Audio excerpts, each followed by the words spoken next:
Hello everyone, कैसे हो आप लोग। ये VWPN जो RSI जो कॉम्बिनेशन है, इसका ये सेकंड पार्ट है। फर्स्ट पार्ट में मैंने समझाया था VWPN RSI कॉम्बिनेशन को आप कैसे यूज़ कर सकते हो इंट्राडे ट्रेडिंग के लिए। तो ये सेकंड पार्ट है। तो ये हमारे टेलीग्राम चैनल है, आप ज्वाइन कर सकते हो। और वीडियो अगर अच्छा लगे तो आप शेयर ज़रूर करना, लाइक करना और सब्सक्राइब कर लेना चैनल को। Thank you. चलिए मैं आगे बढ़ता हूँ मैं। ठीक है, तो ये जो सेकंड पार्ट है, इस पार्ट पे हम समझेंगे आपको कि रेंज ब्रेकआउट कैसे किया जाता है VWP के साथ। उस रेंज बाउंड टेक्निक जो है ये एडवांस टेक्निक है ये। ठीक है, और ये RSI के कुछ सीक्रेट स्ट्रेटेजी है, ये भी अब मैं आपको बताऊंगा आपको। चलिए मैं आपको चार्ट पे ले चलता हूँ।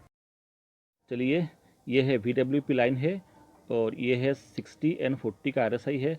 मैं हमेशा 60 एंड 40 यूज़ करता हूँ, जैसे मैंने आपको लास्ट वीडियो में आपको बताया था। चलिए, अब मान कर चलो कोई भी एक कैंडल है जिसने VWP की जो लाइन है यहाँ से ऊपर की तरफ निकल रहा है, कोई दिक्कत नहीं, आप जाने दो, आप वेट करो। ये कैंडल दोबारा VWP की जो लाइन है वहाँ तक आने का आप इंतज़ार करो। ठीक है, दोबारा जैसे यहाँ तक आएगा, हो सकता है कि यहाँ से सपोर्ट लेके प्राइस ऊपर की तरफ निकल जाए। ठीक है, ये भी हो सकता है कि कैंडल ने VWP लाइन को क्रॉस करके नीचे आ जाए, ब्रेक कर दे। जिस कैंडल ने VWP लाइन को क्रॉस करता है उस टाइम आप RSI को चेक करो। RSI ने भी अगर 60 लाइन को क्रॉस करके नीचे आता है या तो 40 लाइन को क्रॉस करके नीचे आता है, तब जाके इस कैंडल के नीचे दूसरे कैंडल पे मैं सेल करूंगा, जैसे मैंने आपको लास्ट वीडियो में आपको बताया था। लेकिन मानकर चलो इस कैंडल ने VWP को क्रॉस किया है, लेकिन RSI ने 60 को क्रॉस करके नीचे नहीं आया या तो 40 को क्रॉस करके नीचे नहीं आया। हो सकता है कि RSI 60 के ऊपर कहीं घूम रहा होगा, ये भी हो सकता है यहाँ घूम रहा होगा, ये भी हो सकता है कि 40 के नीचे कहीं ना कहीं घूम रहा होगा। इस टाइप का अगर सिचुएशन है जो 60 को या 40 को क्रॉस नहीं किया, तब जाके आप ट्रेड मत करो, आप वेट करो। देखो आप ये जो कैंडल जो ब्रेक किया जिसने, यहाँ BWP के साथ बिल्कुल पास में कैसे बिहेव करता है उसको आप चेक करो। हो सकता है कि इसने यहाँ कोई रेंज बना रहा होगा। रेंज का मतलब है प्राइस ऊपर भी नहीं जा रहा है, नीचे भी नहीं जा रहा है, किसी एक पर्टिकुलर एरिया के अंदर घूम रहा है। जैसे मान के चलो ये रेंज है, इस टाइप का अगर रेंज बन गया तो समझ लेना आपके लिए बेस्ट अपॉर्चुनिटी होंगे ये। ठीक है, अब मान के चलो कोई कैंडल इस रेंज को ब्रेक करके ऊपर की तरफ निकलता है, उस टाइम RSI नहीं है कि PB 60 को क्रॉस करके ऊपर निकलता है या तो 40 लाइन को क्रॉस करके ऊपर निकलता है, तब जाके इस कैंडल के ऊपर दूसरे कैंडल पे आप बाई कर सकते हो। इसी तरह कोई कैंडल अगर इस रेंज को ब्रेक करके नीचे की तरफ आता है, उस टाइम अगर RSI 60 को क्रॉस करके नीचे आता है या तो 40 लाइन को क्रॉस करके नीचे आता है, तब जाके इस कैंडल के नीचे आप दूसरे कैंडल पे सेल कर सकते हो। लेकिन ध्यान रखना, जहाँ पे आप बाई करना चाहते हो इसके बिल्कुल पास में कोई रेजिस्टेंस नहीं होना चाहिए। जहाँ पे आप सेल करना चाहते हो इसके बिल्कुल पास में कोई सपोर्ट नहीं होना चाहिए। अगर सपोर्ट रेजिस्टेंस है तो आप वेट करो सपोर्ट एंड रेजिस्टेंस को टूटने का। ठीक है, तो ये ध्यान रखना, हमेशा रेंज बनना बहुत जरूरी है। अगर रेंज बन गया तो आपके लिए बेस्ट अपॉर्चुनिटी है। अच्छा, जरूरी नहीं है कि ये जो रेंज है ये हमेशा VWP के साथ ही बने, हो सकता है कि थोड़ा सा ऊपर नीचे बन जाए तब भी काम चल जाएगा, लेकिन रेंज बनना काफ़ी इंपॉर्टेंट है। जैसे मान के चलो ये प्राइस ऊपर जा रहा है, उसके बाद नीचे आया थोड़ा सा और VWP के थोड़ा सा ऊपर जाके पास में जाकर रेंज बन गया, तब भी आपका काम चल जाएगा। ठीक है, लेकिन रेंज बनना बहुत जरूरी है, इसका आप हमेशा वेट करो रेंज का। ओके, हो सकता है कि नीचे भी बने ऐसे और उसके बाद थोड़ा सा ऊपर आए फिर एक रेंज बनाए, तब भी आपका काम चल जाएगा। कहने का मतलब है रेंज बनना चाहिए। अब अगर कोई भी प्राइस रेंज को ऊपर की तरफ भी ब्रेक कर सकता है या नीचे की तरफ भी ब्रेक कर सकता है। अगर नीचे की तरफ ब्रेक करता है उस टाइम आप RSI को चेक करो। आप RSI नहीं भी है, अगर 60 को क्रॉस करके नीचे आता है या 40 को क्रॉस करके नीचे आता है, तब जाके इस कैंडल के नीचे दूसरे कैंडल पे आप शॉर्ट कर सकते हो। ठीक है, लेकिन रेंज बनना बहुत जरूरी है, मैं आपको शुरू से बता रहा हूँ आपको। आप हमेशा वेट करो रेंज बनने का। रेंज बन गया तो मतलब समझ लेना कि ये आपके लिए बेस्ट स्ट्रेटेजी, मतलब बेस्ट अपॉर्चुनिटी हो गई। ठीक है, अच्छा, जरूरी नहीं है हमेशा रेंज बने। अगर रेंज नहीं बना, फर्स्ट कैंडल ने ब्रेकआउट दे दिया VWP को और RSI ने भी 60 एंड 40 को क्रॉस कर दिया, तब तो आराम से आप सेल कर सकते हो। लेकिन अगर रेंज बन गया तो ये आपके लिए बेस्ट अपॉर्चुनिटी है। तो हमेशा आप इंतजार करिए रेंज बनने का।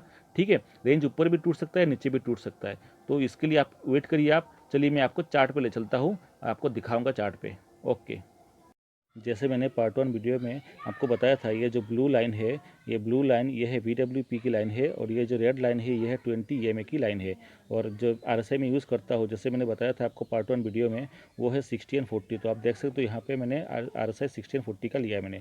ठीक है, जो पार्ट 1 वीडियो है वो आप ज़रूर देखिए, अगर किसी को फर्स्ट पार्ट आपको देखना है, क्योंकि ये जो पावरफुल स्ट्रेटेजी है RSI की, ये 2 पार्ट पे है। पार्ट 1 आपको किसी को अगर देखना है तो आप वीडियो के डिस्क्रिप्शन में लिंक दे रखा है मैंने, वहाँ जो क्या पार्ट 1 वीडियो पहले देखिए, उसके बाद ये वाला पार्ट आप देखिए, क्योंकि मैंने 2 पार्ट पे बनाया था। और ये जो सेकंड पार्ट है ये काफ़ी एडवांस टेक्निक है, तो आपको रिक्वेस्ट है कि पहले आप वो पार्ट देख लीजिए पार्ट 1, उसके बाद आप इस पार्ट को देखिए। ठीक है, जैसे आप देख सकते हो ये HDFC बैंक का चार्ट है और ये देखो 18 तारीख का है ये। ठीक है, ये प्राइस गैप अप ओपन हुआ है, उसके बाद क्या है VWP को क्रॉस करते हुए नीचे आ गया, फिर यहाँ से सपोर्ट लेकर दोबारा VWP लाइन को टच किया है। जैसे मैं हमेशा बोलता हूँ, अगर प्राइस नीचे आ रहा है आने दो, दोबारा VWP पे आएगा। देखो इस कैंडल ने नीचे से ब्रेकआउट दिया है, लेकिन क्या है जो RSI है चेक कर सकते हो आप, 60 को उसने क्रॉस नहीं दिया है, तो फिर मैंने इस कैंडल के ऊपर मैंने बाई नहीं करूँगा। ठीक है, अब देखो आप, ये जो कैंडल है क्रॉस तो किया है, लेकिन क्या है RSI 60 क्रॉस नहीं किया। उसके बाद क्या है, ये जो प्राइस है, ये जो कैंडल है, पूरे दिन मतलब 10 बजे से लेकर 11 बजे तक एक रेंज बना रखा है उसने, अब देख सकते हो आप। ठीक है, कि VWP जो एक रेजिस्टेंस बन रहा था और नीचे सपोर्ट, इन दोनों के बीच में एक रेंज बना रहा था, जैसे मैंने आपको ड्रॉ करके बता रहा हूँ मैं। ठीक है, ये देखो एक रेंज बन रहा है ये। ठीक है, अब क्या है, जिस कैंडल ने ब्रेक करेगा, देखो अब कौन सा कैंडल ने किया है, इस कैंडल ने जो है नीचे की तरफ ब्रेक दिया है। उसके बाद आप चेक भी कर सकते हो, जो RSI है, RSI भी 40 को क्रॉस किया, ऊपर से आते हुए 40 को क्रॉस करते नीचे चला गया। तो इस कैंडल जो ब्रेकआउट है, इसके नीचे जो ये कैंडल है, यहाँ आप शॉर्ट कर सकते हो, लेकिन क्या है एक सपोर्ट भी है, तो आप एक काम करना, इस कैंडल जो सपोर्ट को जैसे तोड़ दिया, आप आराम से शॉर्ट करो आप। ठीक है, आप शॉर्ट कर सकते हो। और जो SL है, ये मैं जिस ब्रेकआउट कैंडल है, इसके पिछले वाले कैंडल के हाई पे मैं SL लगाऊंगा। उसके बाद देखो आप आराम से प्राइस जो है नीचे चलता गया, कोई दिक्कत नहीं है। आप एक चीज़ ध्यान रखो, आप आपका जो SL है कभी भी हिट नहीं हो रहा है, चाहे आप कितने भी स्टॉक ढूंढ लो, आपका SL कभी भी हिट नहीं हो रहा है। ठीक है, एक और स्टॉक में दिखाया तो आपको, एक्सिस बैंक है, ये देखो। आप देखो, आप SL कभी भी नहीं उठ रहा है, हिट नहीं हो रहा है आपको, जितने भी आप स्टॉक यूज़ कर सकते हो, चेक कर सकते हो, कर लो आप। ठीक है, ये एक्सिस बैंक का है ये, और ये आप देखते जाओ, मैं आप कितना भी स्टॉक ढूंढ लो, कितने भी आप चार्ट देख लो, आप चेक कर सकते हो आप इस स्ट्रेटजी से कैसे आपको फ़ायदा मिल सकता है। अब देखो, आप देखो एक और मिल गया आपको, 2 तारीख का चार्ट है एक्सिस बैंक का। प्राइस जो है VWP लाइन के ऊपर की तरफ निकल गया, उसके बाद उसने VWP के जो लाइन है उसके बिल्कुल पास में, वो तो थोड़ा सा ऊपर है, लेकिन एक रेंज बना रखा है उसने, देखो आप चेक कर सकते हो।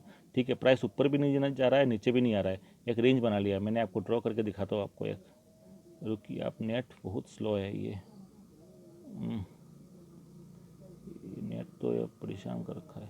हाँ, ये देखो आप, एक्सिस बैंक का चार्ट है ये देखो, प्राइस जो है नीचे से ऊपर की तरफ, VWP से ऊपर की तरफ गया है, उसके बाद एक ब्रेकआउट बना रखा है, सॉरी ब्रेकआउट नहीं, एक रेंज बना रखा है उसने। जैसे मैंने आपको बताया था कि अगर प्राइस जो है VWP से ऊपर चला जाता है या नीचे जाता है, उसके बाद अगर VWP के आसपास अगर कोई रेंज बनाता है या VWP के ऊपर ही कोई रेंज बनाता है, तो ये आपके लिए बेस्ट अपॉर्चुनिटी हो सकती है कि होगी। तो इस अपॉर्चुनिटी को मैंने ढूंढ लिया।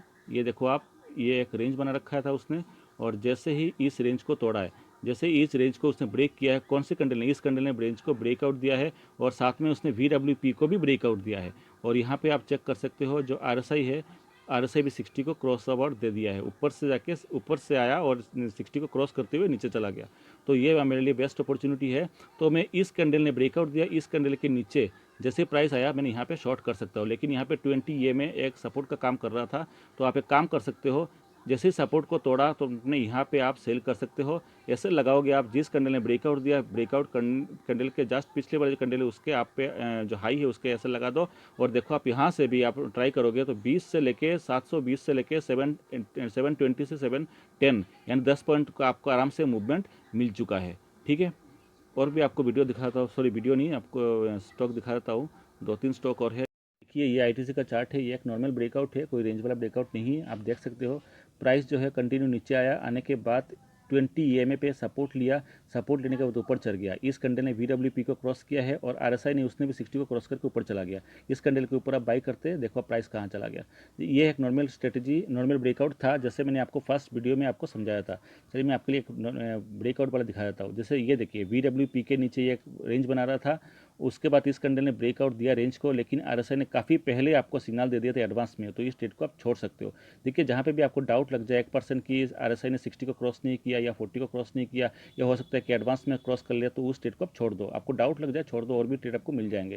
जैसे देखिए, यहाँ पे एक रेंज बना रखा है उसने, यहाँ देखो आप, रेंज बना रखा है, और इस कैंडल ने रेंज को तोड़ा है, लेकिन क्या है, RSI ने थोड़ा सा लेट सिग्नल दिया है, तो उसको आप छोड़ दो। आपको थोड़ा सा डाउट लग जाए, छोड़ दो, आपको दिन में और भी आपको ट्रेड मिल जाएंगे, ये गारंटी है। वो बहुत सारे ट्रेड आपको मिल जाएंगे, थोड़ा सा पेशेंस रखो। चलिए मैं आपको ले चलता हूँ आरएसआई की वो सीक्रेट स्ट्रेटेजी जो मैंने आपको बताया था, आरएसआई की सीक्रेट स्ट्रेटेजी, वहाँ आपको लेकर चलता हूँ। चलिए देखते हैं।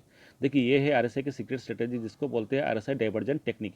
मैंने यहाँ पे एक लाइन ड्रॉ करता हूँ। देखिए जो प्राइस है ना, जो प्राइस कैंडल है, कैंडल के लो को टच करते हुए एक लाइन ड्रॉ मैंने यहाँ किया, और एक लाइन दूसरी लाइन ड्रॉ किया मैंने आरएसआई के जो हाई है उसको टच करते हुए, दूसरी लाइन मैंने यहाँ पे ड्रॉ की आरएसआई के साथ। देखो 2 लाइन ड्रॉ की मैंने। अब देखो ये जो लाइन है, प्राइस वाली जो लाइन है, यहाँ जो इंक्लाइंट लाइन है, इस पे सपोर्ट लेके प्राइस ऊपर की तरफ चल रहा था, लेकिन आरएसआई कंटिन्यू नीचे आ रहा था। इसलिए है कि यहाँ पे स्ट्रेंथ कम हो रही है। देख रहे हो, प्राइस भाग रहा है ऊपर की तरफ, लेकिन यहाँ पे स्ट्रेंथ कम हो रही है। तो ध्यान रखना, इस टाइप का अगर मानकर जो सिचुएशन आता है, तो ध्यान रखना ये जो सपोर्ट ले रहा है प्राइस, इस सपोर्ट लाइन को जैसे ही किसी ना किसी कैंडल ने तोड़ता है, ब्रेक करता है, ठीक है, जैसे देखिए इस कैंडल ने ब्रेक किया है इस सपोर्ट लाइन को, और साथ में VWP को भी ब्रेक किया है। उस टाइम चेक करो आरएसआई ने भी 60 को क्रॉस करते हुए, 60 को क्रॉस करते हुए आरएसआई भी नीचे आ गया। तो आप इस कैंडल के नीचे आप शॉर्ट कर सकते हो आराम से। इसको बोलते हैं आरएसआई की सीक्रेट टेक्निक स्ट्रेटेजी। देखिए यहाँ पे भी एक ब्रेक रेंज बना रहा है। उसके बाद इस कैंडल की हाइट देखो काफ़ी बड़ी है, तो हमें हमेशा हम इतने बड़े कैंडल पर ट्रेड नहीं करते, ये भी ध्यान रखना। तो ये आपको समझ में आ गया है। ये आरएसआई की सीक्रेट स्ट्रेटेजी है, डाइवर्जेंट स्ट्रेटेजी है। आपको एक और चार्ट पे आपको दिखाता हूँ आरएसआई की सीक्रेट स्ट्रेटेजी कैसे काम करती है। अब समझ में आ गया। आपको 2 लाइन ड्रॉ करनी है, ध्यान रखना। आरएसआई सीक्रेट स्ट्रेटेजी पे 2 आपको लाइन ड्रॉ करनी है। एक तो क्या है, प्राइस को लो को टच करते हुए, और उसके बाद दूसरी लाइन आपको ड्रॉ करनी है जो आरएसआई है उसके हाई को टच करते हुए, फिर आप चेक करना। चलो मैं ICICI बैंक पे ले जाता हूँ आपको, वहाँ पे भी आपको दिखाता हूँ आरएसआई की सीक्रेट स्ट्रेटेजी। और चार्ट है ICICI बैंक का है। आप यहाँ पे भी आप देख सकते हो, सेम कंडीशन है, सेम कंडीशन यहाँ पे बन रहा है। ये देखो आप कंडीशन क्या है, मैं ड्रॉ कर लेता हूँ, ये लो। अब देखो आप कि इस लाइन पे जो है इंक्लाइंट लाइन है ये, इस लाइन पे कंटिन्यू सपोर्ट लेकर चल रहा है, ठीक है। और जो आरएसआई है वो नीचे की तरफ आ रहा है, बट प्राइस जो है वो ऊपर की तरफ जा रहा है। तो जैसे ही प्राइस कैंडल ने इस लाइन को ब्रेक किया है, और साथ में क्या है VWP को भी ब्रेक किया है, और आरएसआई जो है 60 के नीचे जो ब्रेक किया है, 60 को ब्रेक करके नीचे आया है, आप तुरंत इसको शॉर्ट कर सकते हो। अगर आपको रिस्क नहीं लेना है, क्योंकि 20 EMA लाइन जो है सपोर्ट का काम कर रहा है, अगर आपको रिस्क नहीं लेना है तो आप इस 20 EMA लाइन के नीचे आप यहाँ पे शॉर्ट कर सकते हो इजीली। आपको 3 से 5 पॉइंट आपको इजीली मिल गया। आप देख सकते हो एसएल आपको यहाँ रहेगा, जिसने ब्रेक किया उसके पिछले वाले कैंडल के हाई पे रहेगा एसएल। तो देखो कभी भी आपका एसएल हिट नहीं हो रहा है। आप ये चीज़ आप चेक कर सकते हो, क्योंकि ये स्ट्रेटेजी इतनी स्ट्रांग है, इतनी मतलब बढ़िया स्ट्रेटेजी है, आपको कभी भी जो है एसएल हिट नहीं होगा, ये गारंटी है मेरी। अब देखो कभी कभार तो एक तो हो ही जाता है, लेकिन मुझे आज तक दिखा नहीं है। कहने का मतलब है मुझे आज तक ये ऐसे हिट होते हुए नहीं दिखे आज तक इस स्ट्रेटेजी से, क्योंकि इतना बढ़िया स्ट्रेटेजी है, आपको कोई बताएगा भी नहीं है। चाहे आप नेट पे सर्च कर लेना, यूट्यूब पे सर्च मार लेना। देखो एक और स्ट्रेटेजी है, ये एक और चार्ट है। देखो आप इसको सपोर्ट लेकर कंटिन्यू जो है प्राइस जो ऊपर की तरफ जा रहा है ना, सपोर्ट लेकर चल रहा है, बट क्या है आरएसआई जो है वो डाउनवर्ड डायरेक्शन पे है। इसको बोलते हैं आरएसआई डाइवर्जन। जैसे जिस कैंडल ने देखो इस कैंडल ने इस लाइन को ब्रेक किया है, और VW को भी ब्रेक किया है, और यहाँ पे देखो आप आरएसआई जो है ये भी 60 क्रॉस करके नीचे आया है। आप यहाँ पे शॉर्ट कर सकते हो, आपको रिस्क नहीं लेना है। 20 EMA लाइन सपोर्ट का है, तो इसके नीचे आप यहाँ पे शॉर्ट करो, तब भी आपको क्या है यहाँ से कम 5 से 10 पॉइंट आपको इजीली मिल जाएगा। तो ये जो स्ट्रेटेजी है, जैसे बताया था मैंने आपको, आरएसआई डाइवर्जन की जो सीक्रेट स्ट्रेटेजी है, और जो रेंज वाला जो है VWP के साथ रेंज वाला जो स्ट्रेटेजी है, ये स्ट्रेटेजी बहुत बढ़िया स्ट्रेटेजी है। इसको आप जितने भी स्टॉक पे चाहे आप चेक करना चाहे आप चेक कर सकते हो। मेरे पास टाइम नहीं है, वीडियो लंबी हो रही है, इसलिए मैं इसको 2-3 स्टॉक पे दिखा के आपको बंद कर रहा हूँ, ठीक है। आप चाहे चेक कर लो, मैं आपको 100% गारंटी देकर बोल सकता हूँ, जहाँ पे ये स्ट्रेटेजी सही में आपको बिट जाए ना, तो आप स्टॉक अगर सही में फाइंड आउट कर सकते हो, और स्ट्रेटेजी अगर आपको बैठ जाए ना, तो आपको गारंटी साथ कह सकते हो आपको कभी भी असल हिट नहीं होगा, चाहे आप चेक कर लो। चलिए मैं वीडियो एंड करता हूँ। आपको अगर वीडियो सही लगे तो आप लाइक और शेयर जरूर कर लेना। थैंक यू, जय हिंद।